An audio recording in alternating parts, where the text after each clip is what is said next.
And today's thought of the day is actually managing energy and not just the time. Now, so let me ask you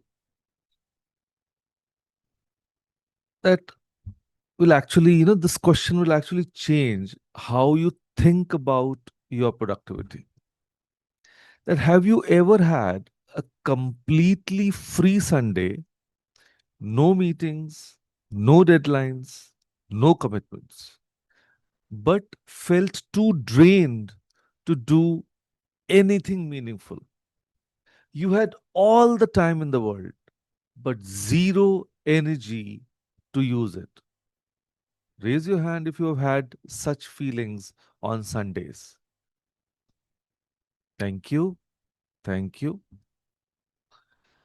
And now contrast that with those magical moments when you are energized, maybe after a good workout or following an inspiring conversation with a friend, and suddenly you accomplish in 30 minutes what usually takes you 2 hours. Now, this is the difference between time and energy. So, time tells you what's available, and energy tells you what's possible. See, in the previous sessions, we talked about affirmations, we talked about to do lists, right? So, we might be doing the right things, or we are planning to do the right things, but if we don't have energy, so of course, nothing can be nothing can be accomplished. So, energy is so very important just to keep us on track. And we are obsessed with time management because when we get to know the importance of time management, we try to manage it. We schedule our days down to the minute, set alarms, create to do list. But here's what nobody talks about: time is not equal to energy. You can have 2 free hours, but no energy. So let me paint a familiar picture. It's 8 p.m. on a weekday. You finished your dinner, your family is settled, and you have 2 precious hours before bed. And this is your like me time. Now, this time you've been looking forward all day, right? So, those last 2 hours. But here's what actually happens: you slump on the couch, scroll through your phone mindlessly, or maybe watching something on Netflix that you are not even really enjoying.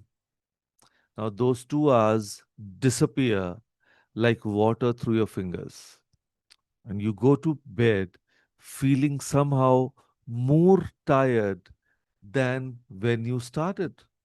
So, the problem wasn't time, you had plenty of it. The problem was energy, you had none left. So now imagine the same to us, but this time you are energized. So maybe you just had a great conversation with a friend or your spouse, or you took a refreshing shower, or you listened to your favorite song. And suddenly, the same 2 hours feel expansive. You read, you create, you plan, you feel alive in same time, right? But completely different outcomes.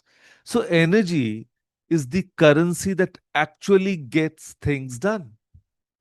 And here's what people don't realize: that energy is influenced by food, sleep, emotions, and people. The right kind of everything. So it's not just about being tired or rested, it's about your entire ecosystem. So let's break it down with examples I'm sure every Indian or each one of us will recognize. The food energy. So remember how you feel after a heavy lunch? The post biryani coma, where even thinking feels difficult after having. Compare that to how you feel after a light breakfast of upma or poha, alert, ready to tackle the day. Your energy isn't just about quantity of food, but quality and timing. Then sleep energy. It's not just about 8 hours of sleep, it's about quality sleep. The person who sleeps 6 hours peacefully often has more energy than someone who tosses and turns for 8 hours. Your grandmother knew this. She would sleep by 9 p.m. and wake up at 5 a.m., naturally energized. And then the emotional energy. Think about this. How do you feel after a heated argument with someone? Even if it lasted for only 10 minutes, it can drain your energy for hours. Many a times the whole day gets wasted, and many a times days when you tend to overthink about it. Now think about how you feel after a heartfelt conversation with someone you love. Same time investment, completely different energy outcome. And then the people energy. We all know those people who energize us just by being around them. And we know those who drain us within minutes. So your college friend who always complains versus your mentor who inspires you with every conversation. Same hours spent, completely different energy impact. And I'm sure when we all of us attend the Wednesday calls, no, Imran sir energizes us like anything, right? So even after the end of the session, we are so full of energy, we don't want to go to sleep because it's so active at that time and willing to do something. So the most successful people understand this. They don't just manage their calendar, they manage their energy ecosystem. So here's a game changing insight: focus on energy rhythm. Schedule creative tasks when you feel most alive. So that is, there's a secret behind even creating a to-do list, because you have to, schedule your tasks in that part of the day, right? So your energy doesn't flow consistently throughout the day. It has peaks and valleys like a musical rhythm. The key is to identify your personal energy rhythm and align your tasks accordingly. For most people, there are three distinct energy phases. So you just, while listening, just try to introspect also. Peak energy phase. This is when you feel most alert, creative, and capable. For some, it's 6 a.m. to 10 a.m., and for others, it might be 10 p.m. to midnight. Now, this is your golden time for important work, creative projects, difficult conversations, and learning new skills. Then, maintenance energy phase. Now, this is when you can handle routine tasks, respond to emails, attend meetings, do administrative work, and you are functional, but not at your creative best. And then the recovery energy phase. This is when your energy is naturally low. Instead of fighting it, embrace it. This is perfect for reflection, light reading, planning, or simply resting. I know a graphic designer who discovered she's most creative between 10 p.m. and 1 a.m. Instead of forcing herself to work during normal hours, she schedules all her creative work late at night and handles meetings and emails during the day. Her work quality improved dramatically. Though it's not an ideal way, because it's better, because most people have the most creative part at the early parts of the day. But at least try analyzing your own self.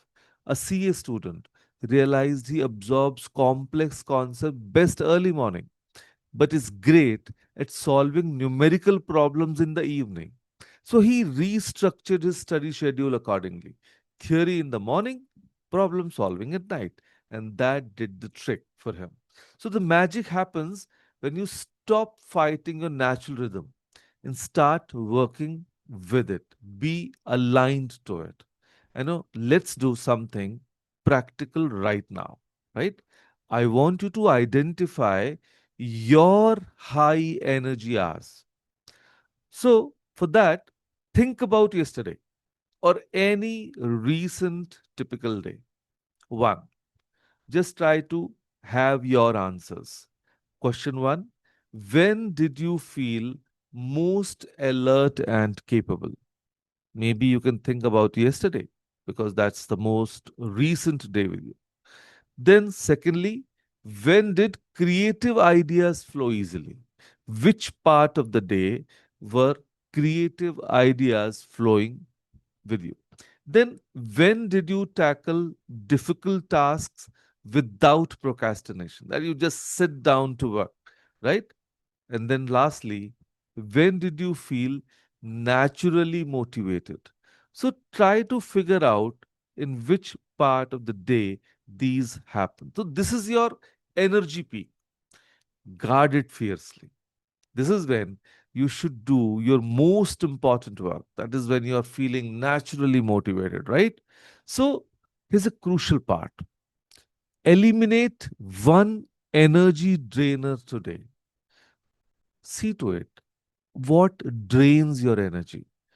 These are the silent killers of your energy, like negative news, the morning routine of checking news updates that leave you feel anxious and overwhelmed. Try replacing it with something uplifting: music, gratitude, or inspirational content. If I share with my example, I was one person who would love to read news all the time, right? But gradually I saw the kind of news that is appearing, it actually negates me. It makes me feel gloomy. And as a result, I stopped doing it.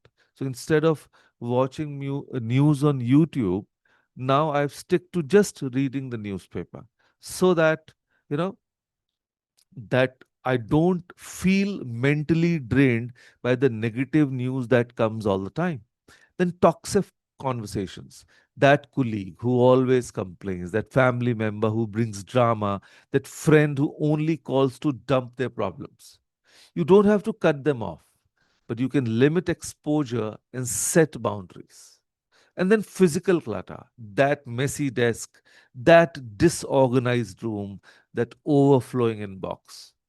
Clutter creates mental noise that constantly drains your energy, even when you're not consciously aware of it. So please have a organized desk whenever you are working, or the organized room, right? Not things overflowing from the cupboards.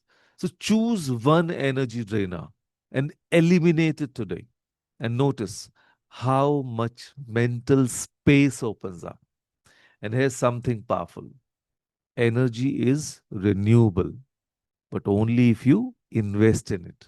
So, unlike time, which passes, energy can be created, stored, and multiplied. And how cool is that?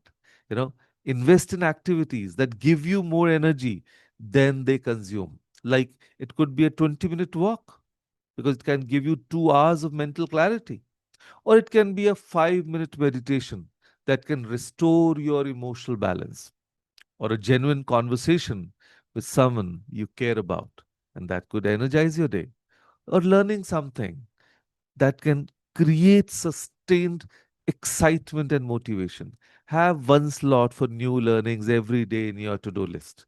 And the most energized people aren't those who conserve energy, they are those who invest it wisely. So remember this: time is democratic. Everyone gets 24 hours, but energy is personal. It's your unique advantage. So, starting tomorrow, schedule your life around your energy, not just your time. Work with your rhythm, not against it. And energy is not something you have, it's something you create. So, create it wisely. And your most energized self is your most powerful self. The world needs that version of you. So protect your energy, invest in your energy, and trust your energy. And with that thought, thank you. Thank you, everyone, for joining us today. Thank you.